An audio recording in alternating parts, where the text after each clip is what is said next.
We're gonna give it a try. All right.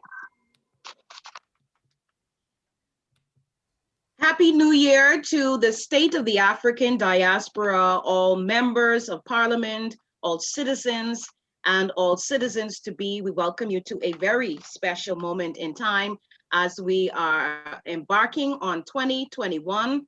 Already so many days, a few weeks into a brand new year, we thought it absolutely appropriate that we welcome to our stage, to our platform, our Vice Prime Minister and our second Vice Prime Minister of the State of the African Diaspora, SOAD, so that we could hear what the future is looking like, or at least what 2021 is shaping up to be. Even if not for the entire year, we're certainly going to learn what's going to happen early in this brand new one.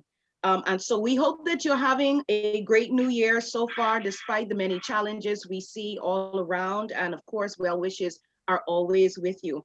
And we love talking to these two individuals, both dynamic in very unique ways, I find. We have with us today the Honorable Keturah Amoako, who is the Vice Prime Minister, and she's also our Minister of Reparation and Repatriation and Reparations. Big work, big job. And of course, a lady who all of us can see is just buzzing and busy and working and diligent, and we love her. Welcome, Honorable Keturah. Thank you so much. Thank you so much, Deandra, and thank you for this interview, and welcome to all our guests that are watching and our potential citizens as well. Thank you very much. Absolutely. The Honorable Hugh Johnson. Oh, he troubles me a lot, but it's a good thing. He keeps me on my toes. He keeps me motivated and inspired. He is our second Vice Prime Minister, also a very busy man, as many of us can see in our groups and the conversation that we constantly have. He's strongly about agriculture, strongly about getting us connected to the mainland of Africa. And we want to welcome you as well, Honorable Hugh Johnson. Thank you, Deandra, and I'm glad to be here.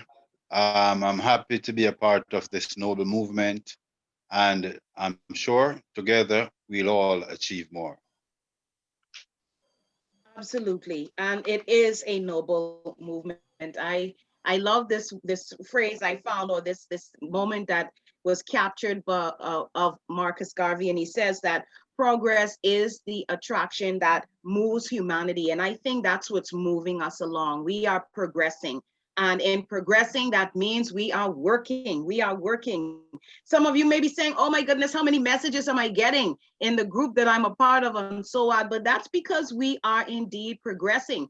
And the lady with a great, big, massive vision for the next 10 years for SOAD is going to define exactly what she is working toward. Even if ever so succinctly here today, we're definitely going to hear from Honorable Keturah on what's coming. What are you working on, VPM? Thank you. Thank you so much, Deandra. So yes, as you say, we have a massive, massive work ahead of us, but we are certainly primed to do it, and we're ready to do it. It's for our renaissance globally, and as Yeah. part of that global renaissance, in my mandate, there is the International Decade of the Great Return 2020 to 2030. And under that great return, there are four pillars, which is repatriation, restitution, reparations, and restoration. Yes. And restitution, reparation, repatriation, restoration. Listen, that's some heavy lifting. That is some heavy lifting.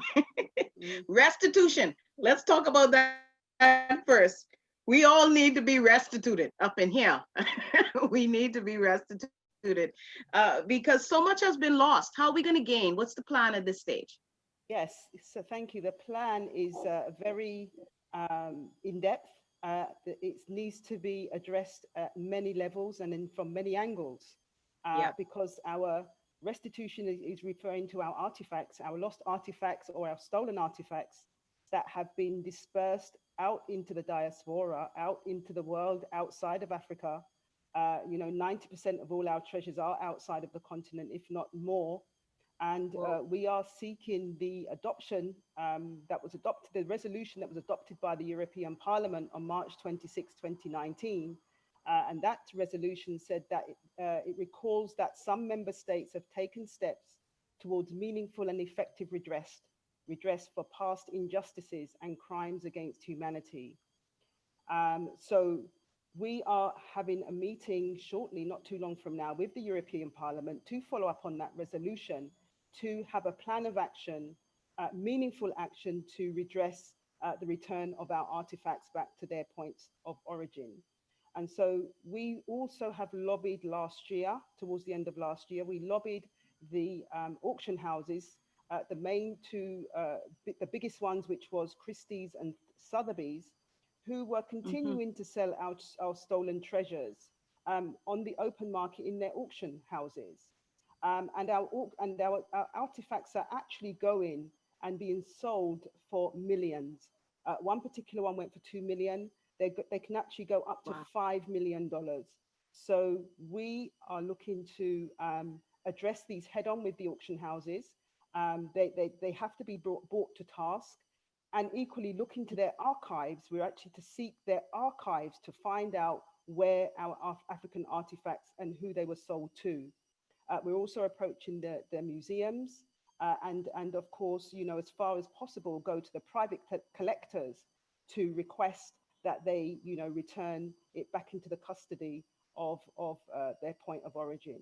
And so to help facilitate that process, we have set up as the state the SOAD Assets and Heritage Trust, so that at least if we cannot get them at the point of request, they will actually be requested to be signed over to the trust so that they are in our safekeeping, ready to be restituted back to the continent.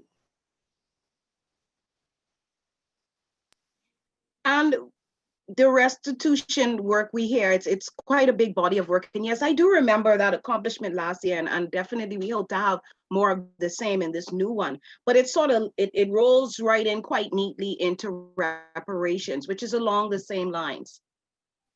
Yes. And also very far reaching. Oh, absolutely. Reparations is extremely far reaching. And again, we are handling it on, again, several different angles, several different ways that we are approaching repatriation. Of course, we have the repatriation of African diaspora, of course, repatriation of our citizens of the 6th region. We seek under the 2020 to 2030 decade, we seek to repatriate at least, we're looking at about 3 million Afro descendants over the decade. And the way we want to approach it is not just country per country, because people are actually returning on their own steam, which is fine. But we want to, as a state, look at it and address it regionally. So we know that there are 5 economic regions on the continent, which is the ECOWAS, EAC, SADC, ECAS, and CENSAD, North, East, South, West, and Central Africa. And us as the 6th region, or the economic community of the 6th region, we want to be able to interface with the other regions to say, look, we have our citizens here. We want to integrate them back into the different, across the 5 regions, so that everybody's just not all concentrated either in Ghana or either in Gambia, you know, where it's predominantly English speaking and we seem to be more comfortable. But there is, you know, another, 55 states that are out there that we can explore and potentially repatriate to. So we are working regionally to request that our diaspora is dispersed amongst the regions in different countries across the region. Not only that actually helps facilitate growth. Yes, sorry. It does. No, absolutely. We're definitely on a learning curve every time with every engagement. And this is why it's so important that we engage on a regular basis. I know SOAD, we've made a commitment to at least on a weekly basis engage with our various MPs, ministers, to hear the work that is being done. And so now I had actually asked about reparations. So since we talked about repatriation, let's talk about reparations now. This has also seen something significant happen in 2020 in terms of an acknowledgement that we deserve it. Absolutely. And if I just like to, just a little bit more on repatriation, then I'll move on to reparations. No problem. We are part of an alliance, and it's called the Exodus Alliance.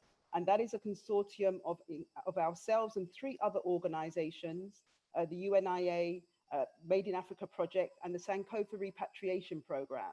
And the Made in Africa Project, they're based in Senegal, and they are doing a wonderful, massive project in supporting the return of the diaspora into a new city they are building. It's called Al Kibulan City, and there are properties available off plan to be bought, and also they're recruiting skilled and qualified personnel or people to actually build the city itself. So there's jobs available, there's investments available, and there is housing available.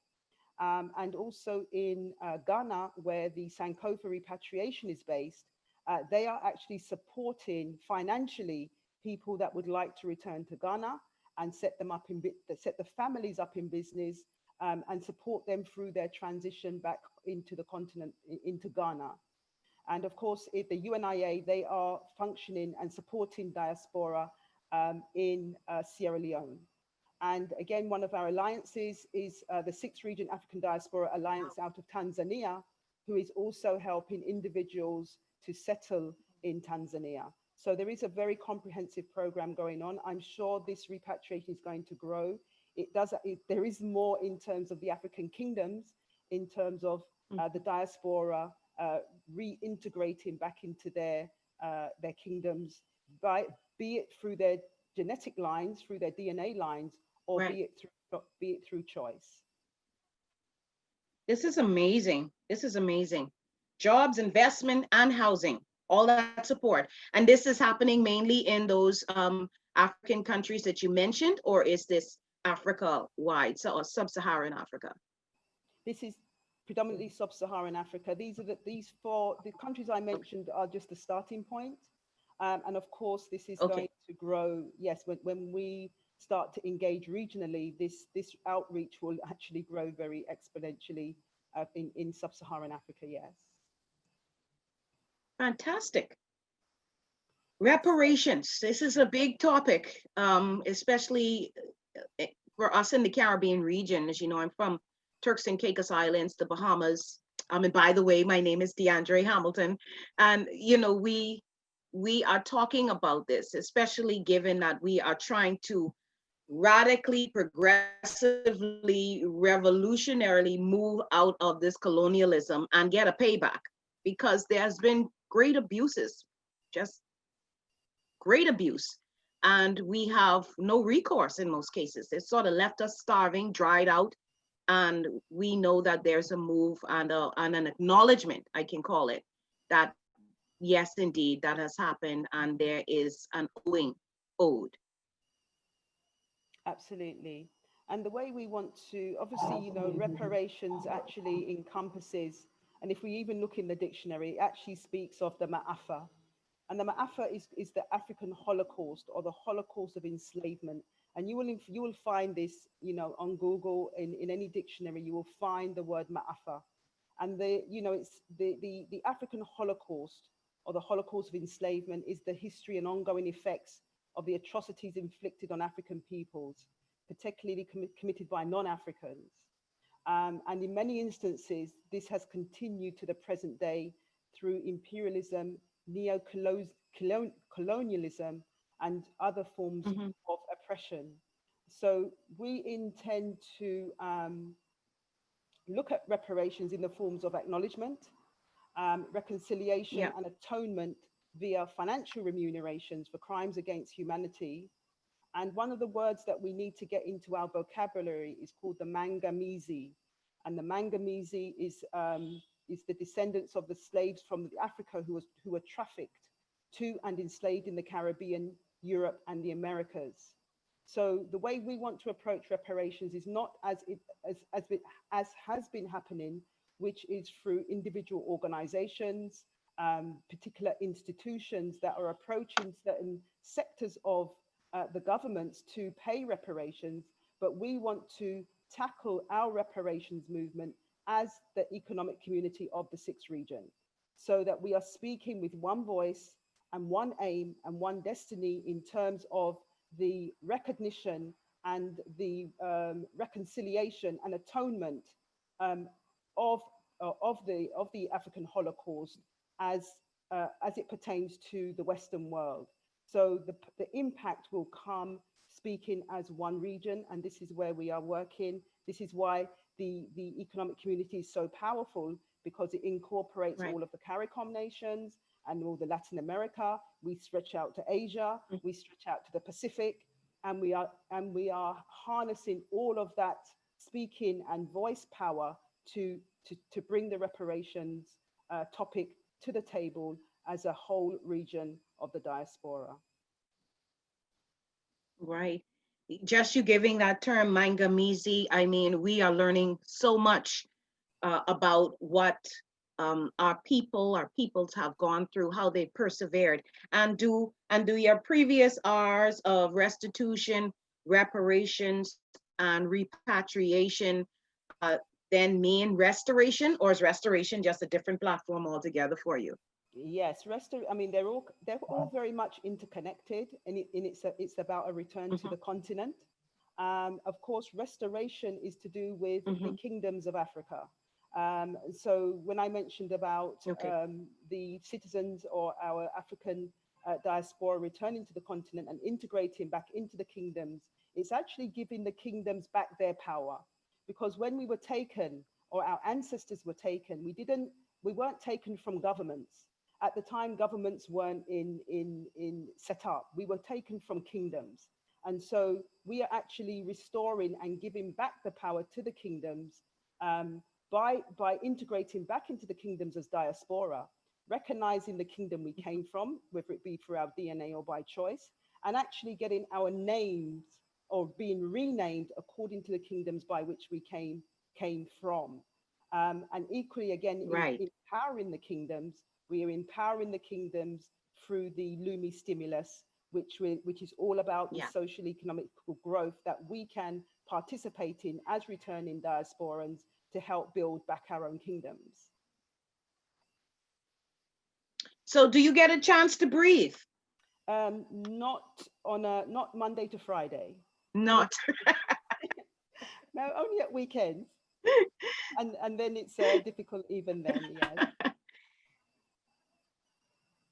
This is an amazing body of work. And we just want to say congratulations, and we are with you. We are with you.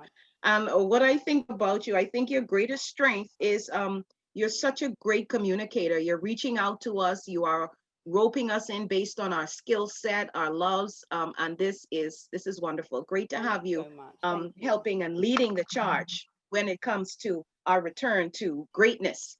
We move on to the gentleman who's lounging somewhere in Jamaica, which is the third largest English-speaking country in the Western Hemisphere, the largest English-speaking country in the Caribbean, Mr. Hugh Johnson. So it's no wonder that your mind is fixed on agriculture, because we know Jamaica is a major producer in that area. So this is your work.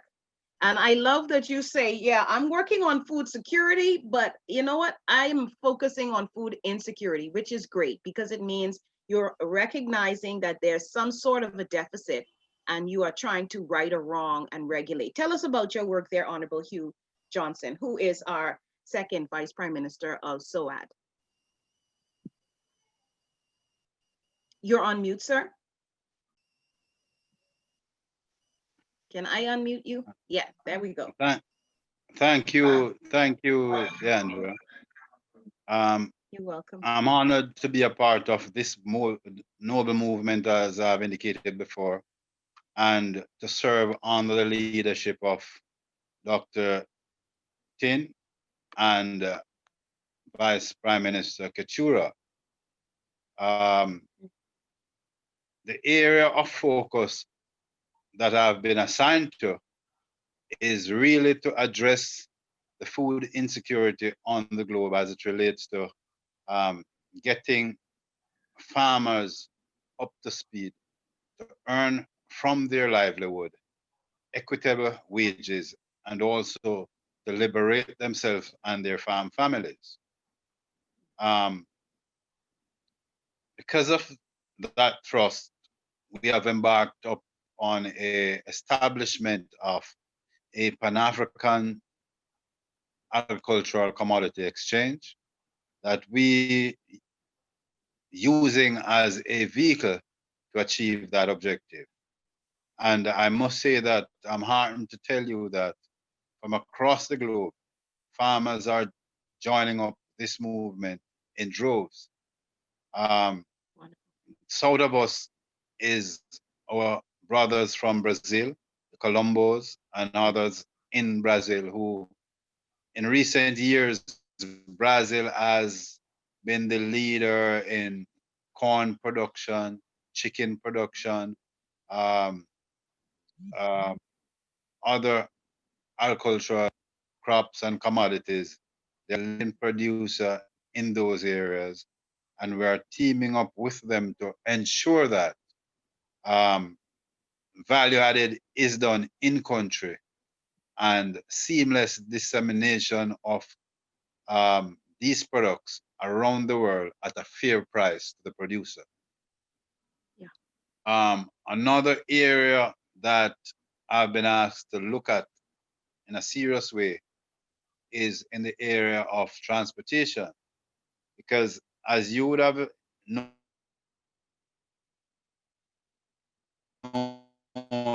in the Caribbean, where we are very difficult as it relates to air and sea travel, and is to fix that.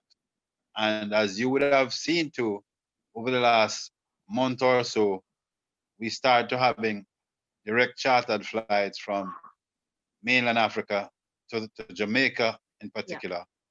And coming up in March, there will be direct flight from Jamaica to Ghana. So it's work in the making, because if you don't understand the people who you are trading with, it is twice as difficult to do business with them. And meeting them, connecting with them is the way to go. And the African diaspora is established for that very reason, to connect mainland Africa to the diaspora and to connect the diaspora to mainland Africa. So that is the thrust, that is the objective. And so far, we have been doing that in a goodly surprising way, because the expertise lies in the diaspora, and I've never been associated with so many powerful people in any one organization. The skill set is here, and that is why we are coming together in a seamless way to let it be realized. Absolutely. And just in talking about this work toward the connectivity, the connection between our countries and Africa, you talked about us overcoming 400 years and sort of have to routing through. Maybe it's by design, routing through these colonial states in order just to get home. Correct. Yeah. And for the normal route from like a country like Jamaica to Africa is through either North America or some European countries. Right. When from here to England is 9 hours flying time, while from Barbados to West Africa, it's under 5 hours flying time across the Atlantic. So those are some of the ills we're trying to iron out, and to let it be seamless for connectivity between Africa and the diaspora. And as a journalist, you know, I've noticed that people have caught on to the wonderful thing that is that direct connection between Jamaica and Africa. So it seems like this is something that is people are clamoring for. They want this. Yes, we have been crying out for that for decades, and it wasn't happening. So thanks to SWOT and Go on. other governmental agencies who are teaming Mhm. up to let it be realized. If I Absolutely. may go further, Deandra, to say that Mhm.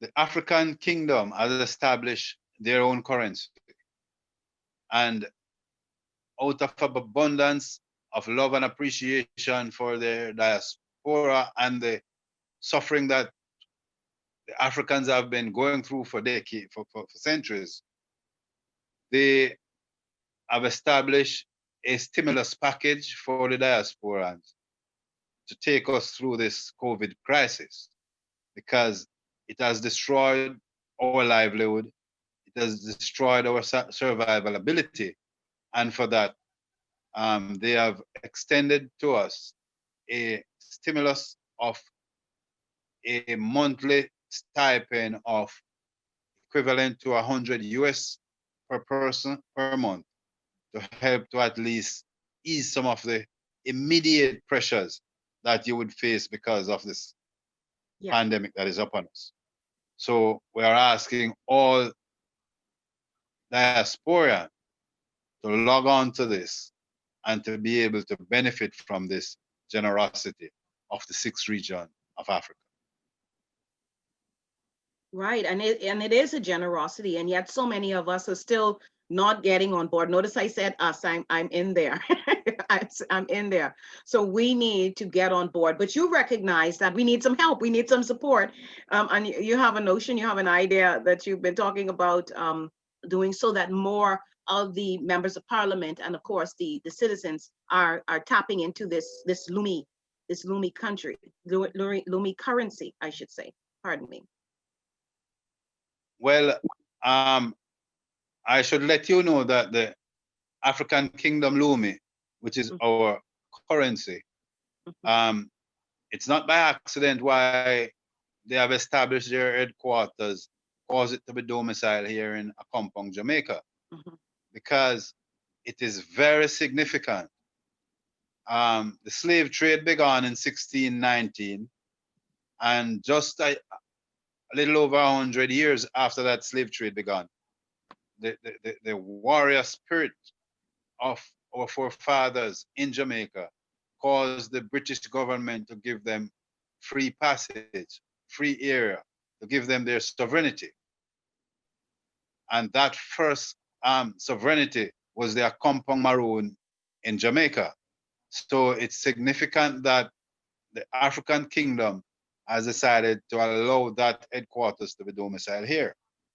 And may I say to you that Mhm. history will reveal that most, if not all, of the revolutionary changes that has taken place in this world has its genesis in Jamaica. And for that reason, we have established a program in Jamaica to get over 1 million persons on that platform, which we have engaged high Wow. school graduates, university students, a number of them, to on a 2 week campaign to go into every community and to Yeah. register every person on this platform who are willing and is ready to receive their stimulus, that it can be a reality. When we would have perfected the heart here, we intend to roll it out right across the globe. So we are moving. There ain't no stopping us now, because the Bible will tell you that the children of Israel would be in bondage for 400 years. It started in 1619. It ends, that 400 year would expire in 2019. And that is why, with that understanding, the government of Ghana Mhm. has declared 2019 the year of return. And we are capitalizing Yeah. on that, and we are moving full Mhm. speed ahead. It's time for us to take our rightful place in the world as the leader, because even today, some of our great engineers still are baffled by the pyramid design that That's our right. foreparent has developed many years ago. So we are Yeah, the leader. We need to take charge. And there's a common saying absolutely. that I love to use, Deandra, is being in charge is like being a lady. If you have to tell someone you are, you aren't. So we are not telling anybody that we are in charge. We are just doing it. Yes, we are. And we are doing it by also trying to build, bolster, expand how many businesses are actually taking this Lumi currency, acknowledging it and calling it true money. Because the more places that we have on board that we're able to spend our Lumi and trade with our Lumi, it means good news. And that's where we bring back in our Vice Prime Minister, Honorable Keturah Amoako, and tell us about now this business summit. When is it happening? How do we get involved? Thank you so much, Deandris. Yes, so we have on the cards, we're hoping it will be next week. We are doing a massive campaign for businesses, merchants, and suppliers to be able to trade with the Lumi. So we will be explaining and showing how to get the Lumi into your business, um, how they can benefit from the stimulus. They can benefit from the stimulus themselves with the $100 per month individually as a merchant.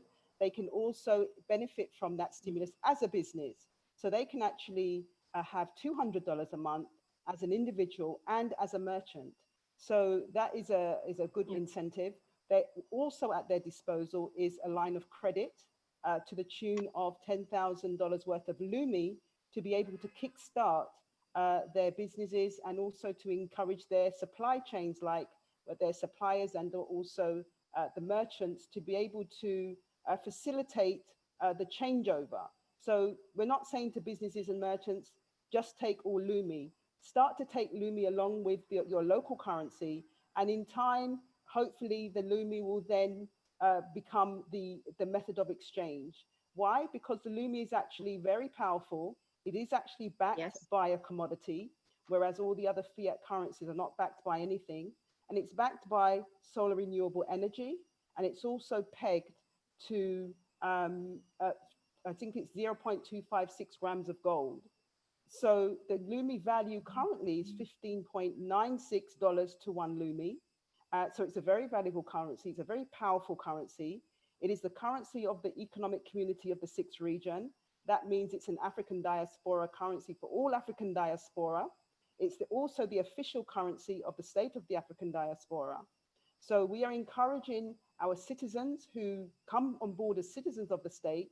They will also have an incentive not only to be a citizen of the state, but also to have benefits from the currency and benefits that the state has to give our citizens.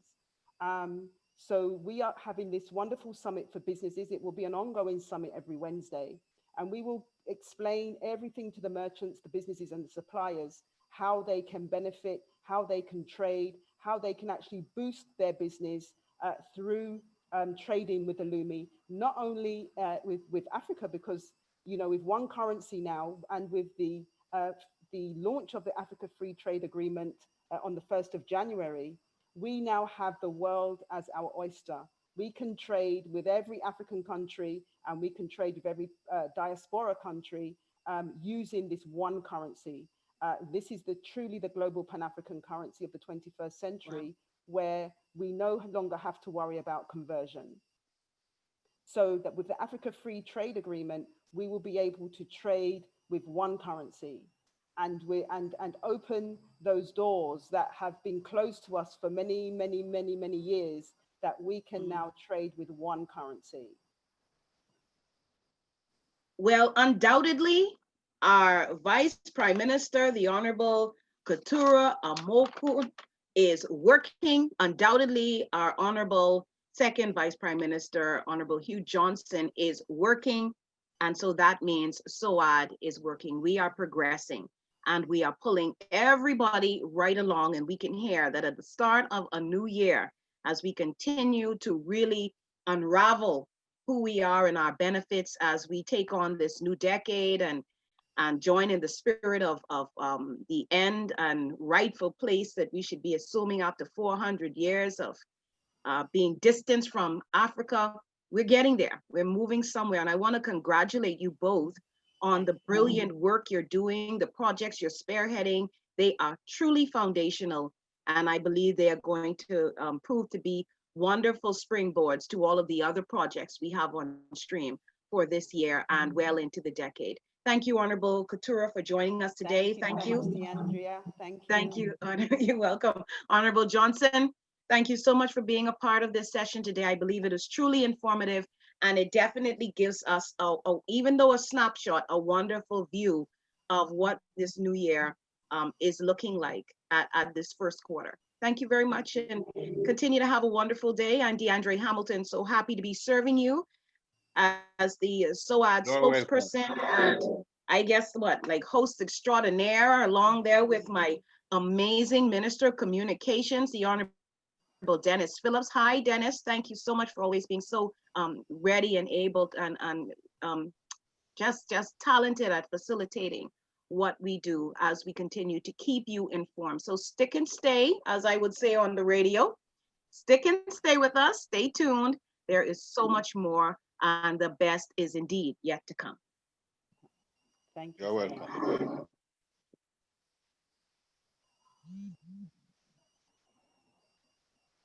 Okay, so that's a wrap.